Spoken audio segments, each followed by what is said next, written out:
Welcome to the Tilted Halo. This is a new podcast, and it's for anybody who's a woman in ministry. You might be a pastor like myself, a bishop, a priest, a rabbi, music minister, elder, children's minister, whatever your title is. You're absolutely in the right place, especially if you're someone who loves your ministry and you're doing it well and you're feeling pressure to sometimes be perfect, and deep down inside, you know you're not. And how in the world to deal with that? And men, you're absolutely welcome here too, because this is about ministry and the same thing can happen to you. So you're all in the right place. Let's get started with the show. Welcome to the Tilted Halo. And this is a podcast, a show for people of faith, especially women of faith, who know perfectly well that we are not perfect. Thus, our halo gets a little off kilter once in a while. And I'm Pastor Kathleen Panning, your host for this show. And it is my delightful pleasure to welcome to the Tilted Halo someone I have interviewed before on a Flame Ministry show, Dr. Lucinda Sykes. She is a retired Canadian physician and a longtime teacher of mindfulness. She directed Meditation for Health Clinic in Toronto, helping more than 6,000 patients who were referred for medical programs of stress reduction. We can all relate to that these days. Since retiring from medical practice, however, Dr. Lucinda continues public speaking and private coaching for women over 50. Her work is based on the science of deep natural sleep throughout life, especially helping people reduce their need for sleeping pills. And that's where we're going to focus today, because Dr. Lucinda, welcome to the Tilton Club, for one. Good to be with you again, Kathy. Yeah. Really. And we will, in another show, talk more about sleep practices, natural ones. But I want you to share with our viewers and listeners some of the latest research that you have and about sleeping pills. Oh, yes. We shared a little bit about this, and I'm going, we need to get this out to a broader public.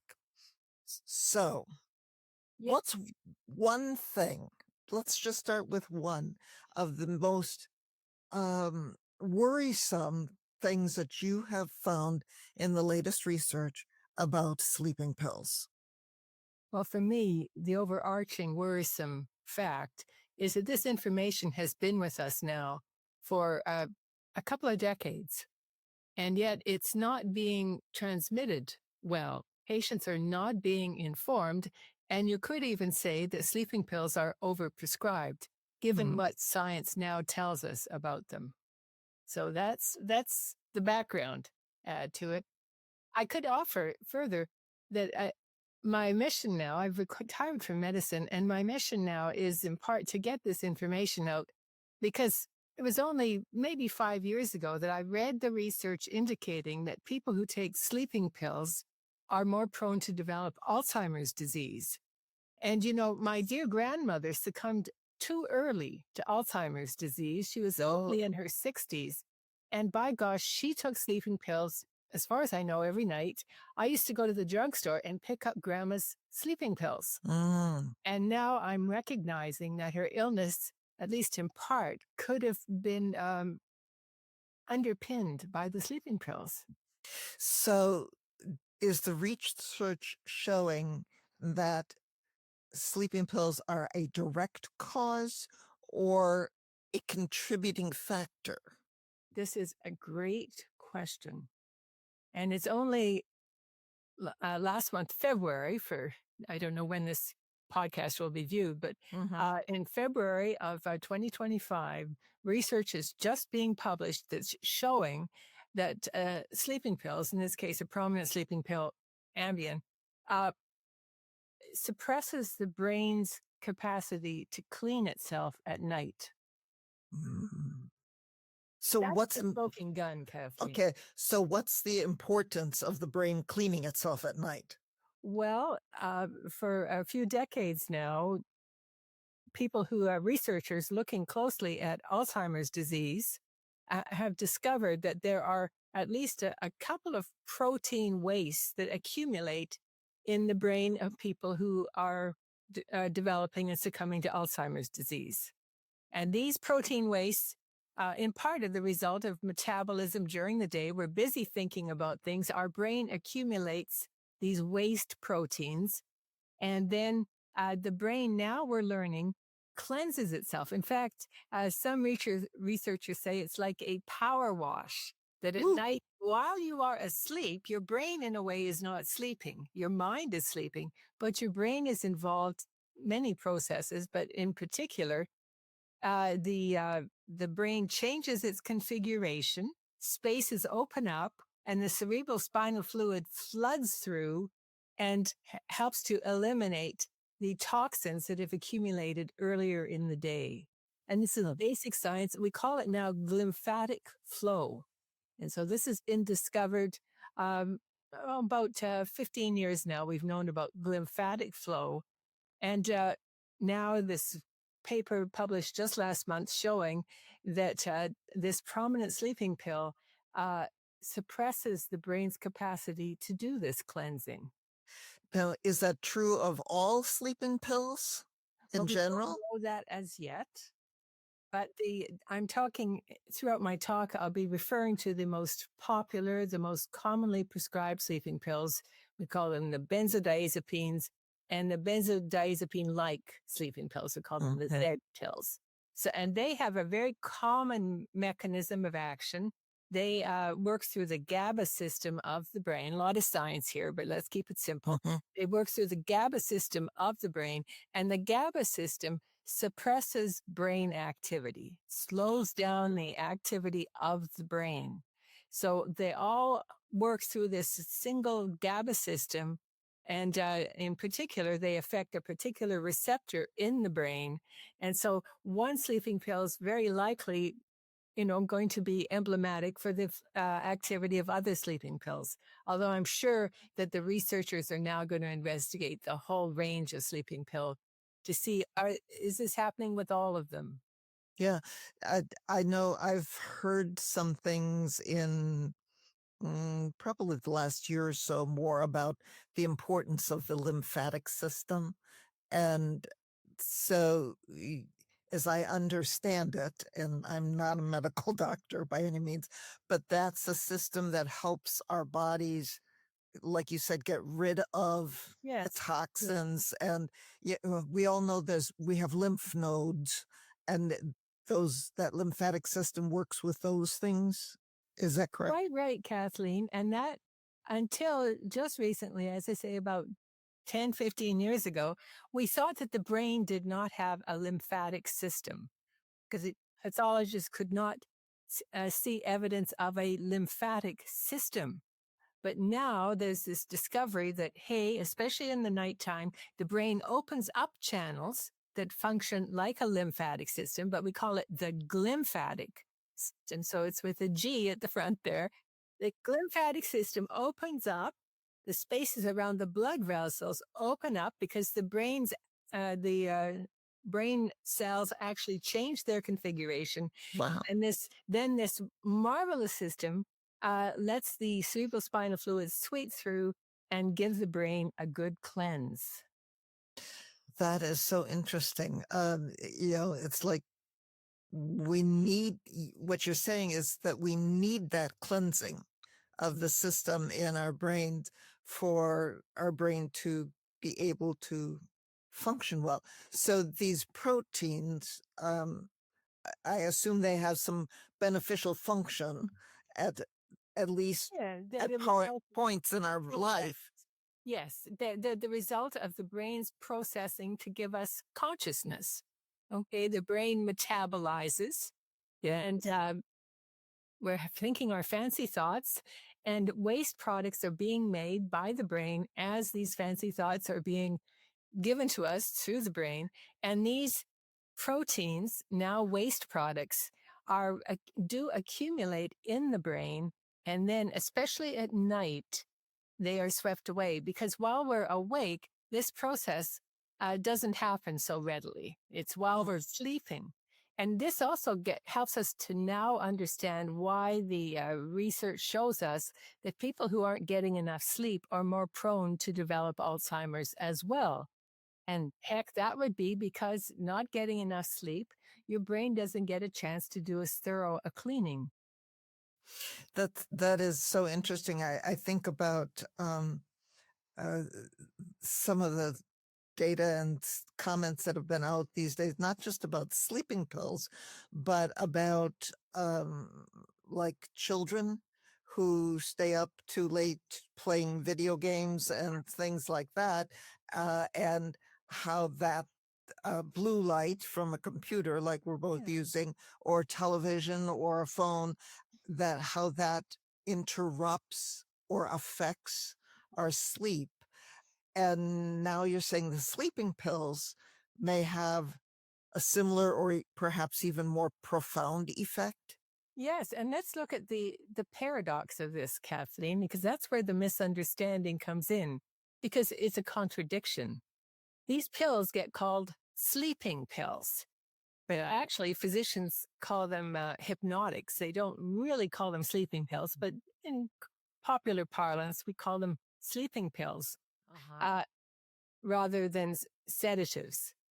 And sleeping pills do not help the brain to naturally sleep. Instead, they sedate the brain.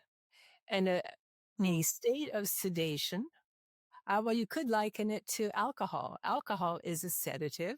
Right. Pills are also sedatives. Alcohol also works in significantly through the GABA system.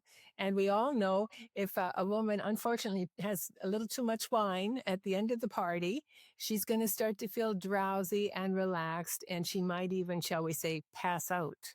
Mm-hmm. And someone viewing her on the couch there will say, oh, she's sleeping. But we know that she isn't sleeping. She's under the influence of the alcohol. And when she awakens in the morning, she will know that she didn't really have a restorative sleep. Mm-hmm. And sleeping pills are working through the same GABA system. They too are sedating the brain, just as alcohol sedates the brain. But the state that happens is not natural sleep. Because heck, when in natural sleep, your brain is very busy. It's cycling through a series of brain states over the course of the night. It's boosting your immune system for you. It's laying down your memories. It's relaxing your cardiovascular system. It's allowing your endocrine system to do what it does.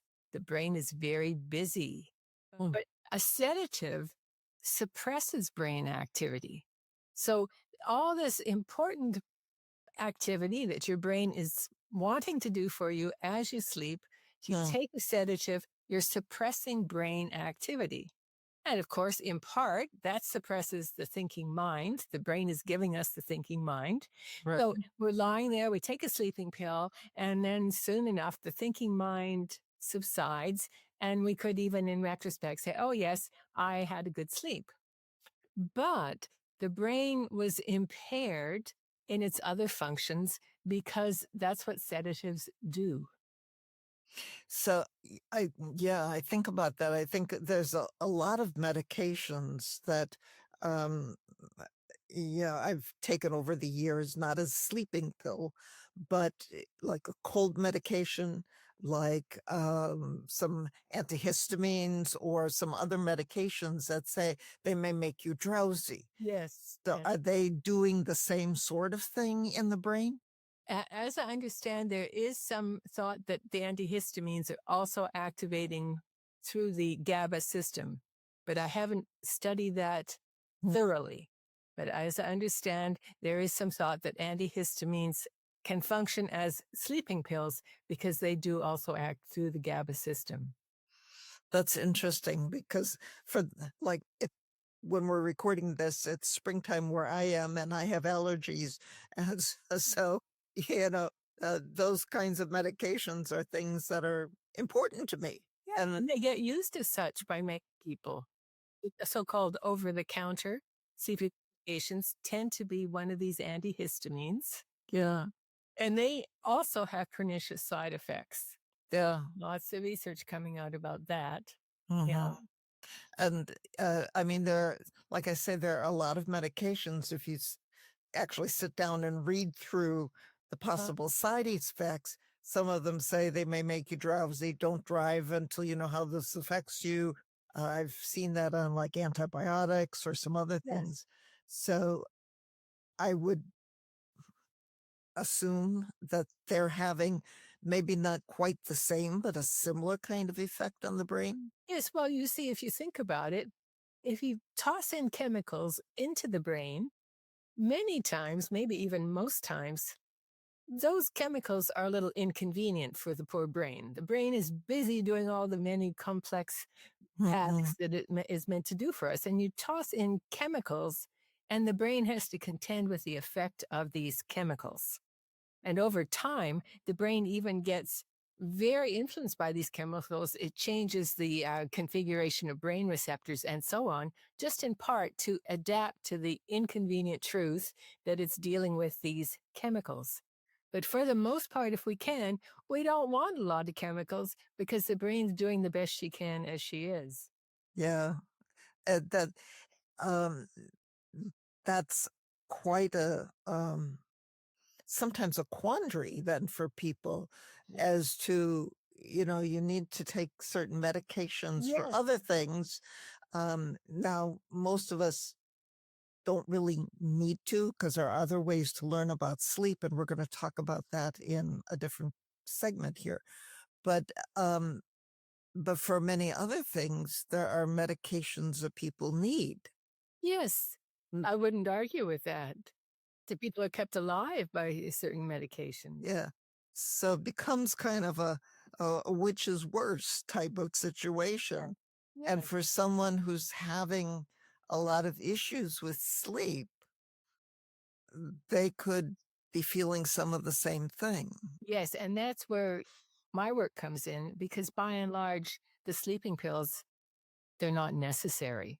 Mm-hmm. Yeah. And that's a whole field. That's my work. But they're not like, maybe you have a heart condition and you're taking digitalis or the like, and that is keeping you alive in some cases. And no one would argue that you should not be taking that. We just say, hurrah, that you've got access to it. Mm-hmm. But an optional pill, like a sleeping pill, basically it comes down to it's an issue of the mind. The mind is saying, I should be able to sleep right now. I'm not sleeping right now. Gosh, I'm going to take a pill and make my brain go to sleep. It's almost like overpowering Mm-hmm. the brain. You see. Yeah. Yeah. Again, maybe you've just been given terrible news, you've lost a family member, or you're in the hospital preparing for surgery the next day. A sleep medication may be entirely appropriate given your circumstances. So I am not here on a mission to eliminate sleeping pills, but I am wanting to inform people about the risks that are involved so they can make intelligent decisions. And they can also discuss it in an intelligent way with their physician. Mm-hmm. Because, the doctors, they're busy. And this research is kind of new, although it's not that new anymore. But the physicians, let's face it, it's easier to write a prescription than to spend some time with the patient and to inquire about their sleep and even look at other possibilities. It's easier in a way to sedate the brain. Mm. There's even an excellent research paper came out from a medical sociologist who was interviewing physicians about their prescribing habits around sleeping pills. And the title of his paper is Sometimes It's Easier to Write a Prescription.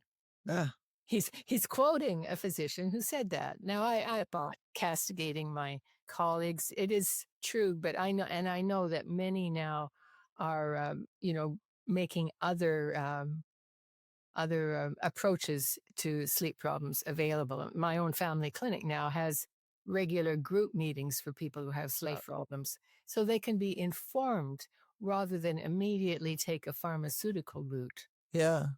Yeah. I mean, there's so much pressure that many people feel these days, and we want this instant result. Yes, it's And your mind, isn't it? you know, we live in an instant society in many respects in the Western culture, and you know, pop food into a microwave and it's all done in, you know, a matter of a couple minutes, and as opposed to spending all day cooking or several hours doing that.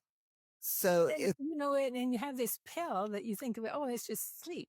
And it's probably given to you by your trusted caregiver. And it just puts me to sleep.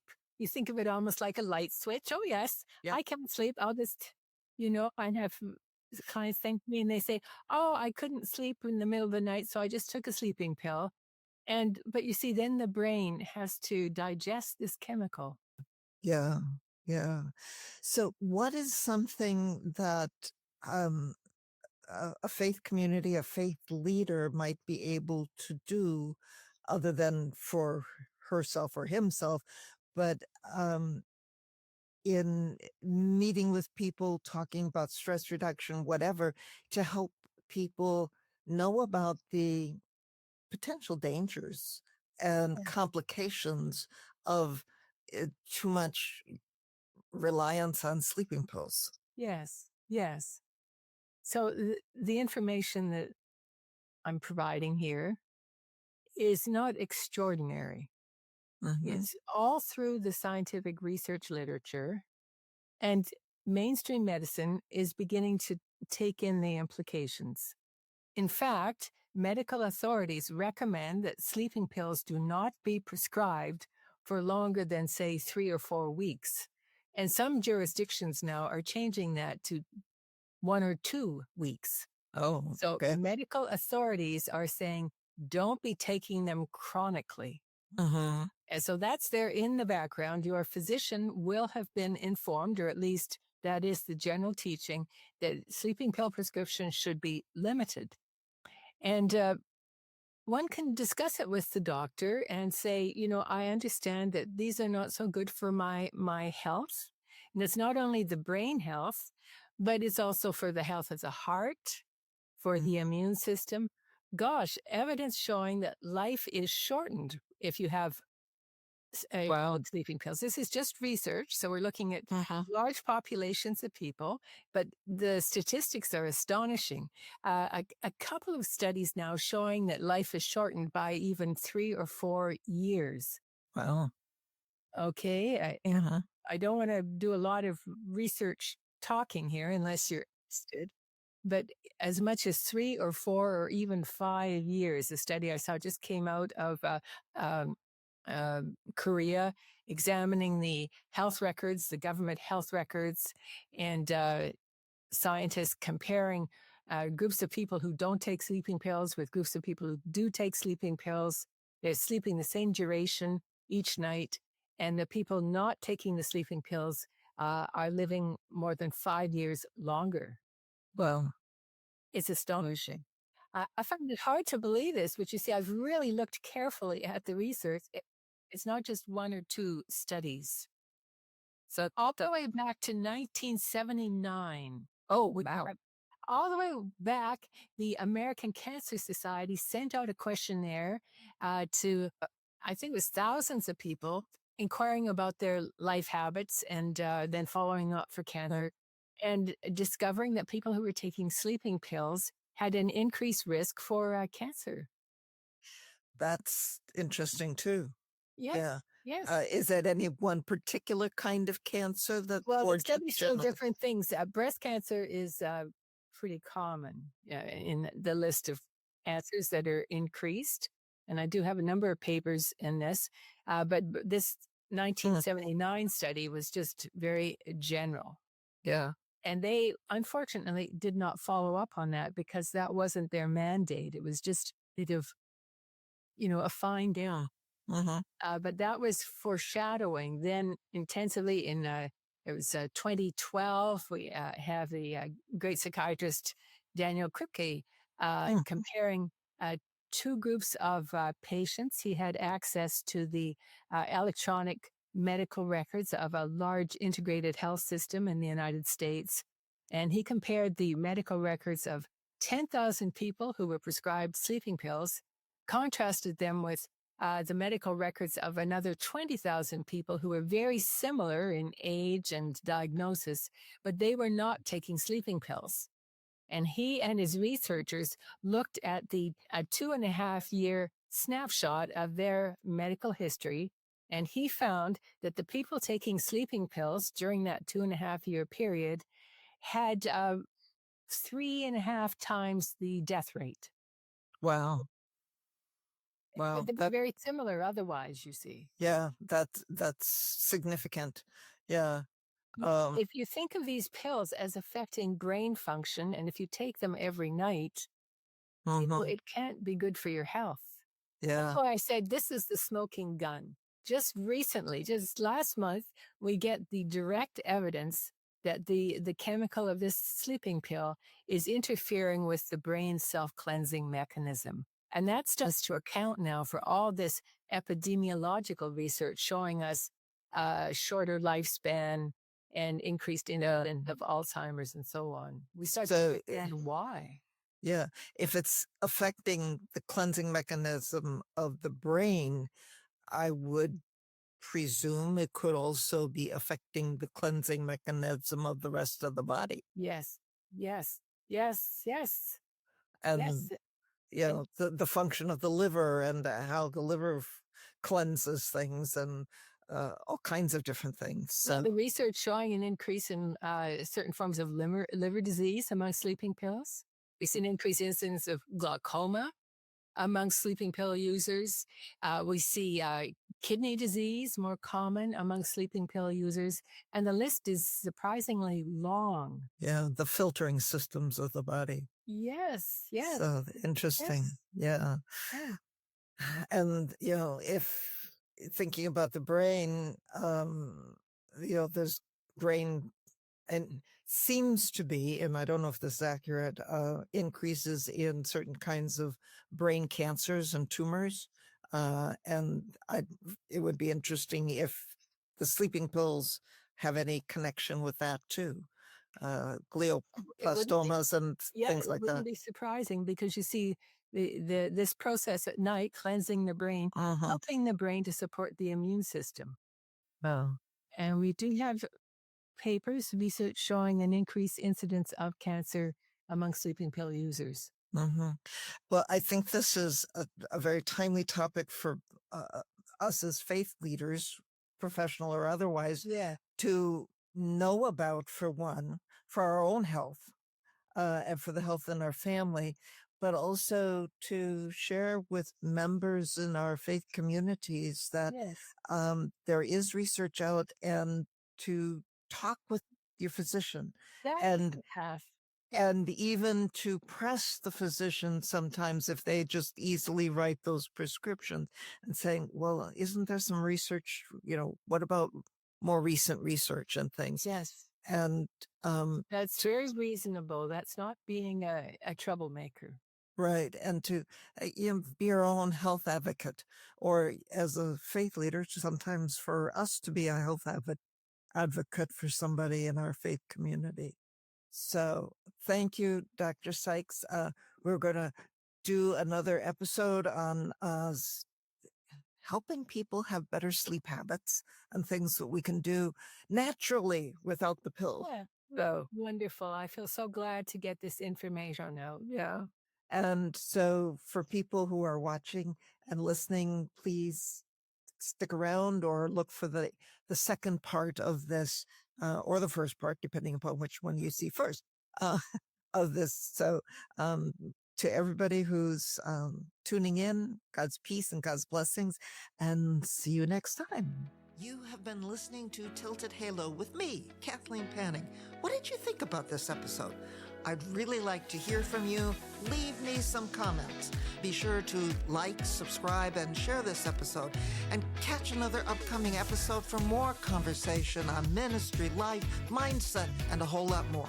go to www.tiltedhalohelp.com, where I've got a resource guide and other resources waiting for you. And be sure to say hi to me, Kathleen Panning, on LinkedIn. See you on the next episode.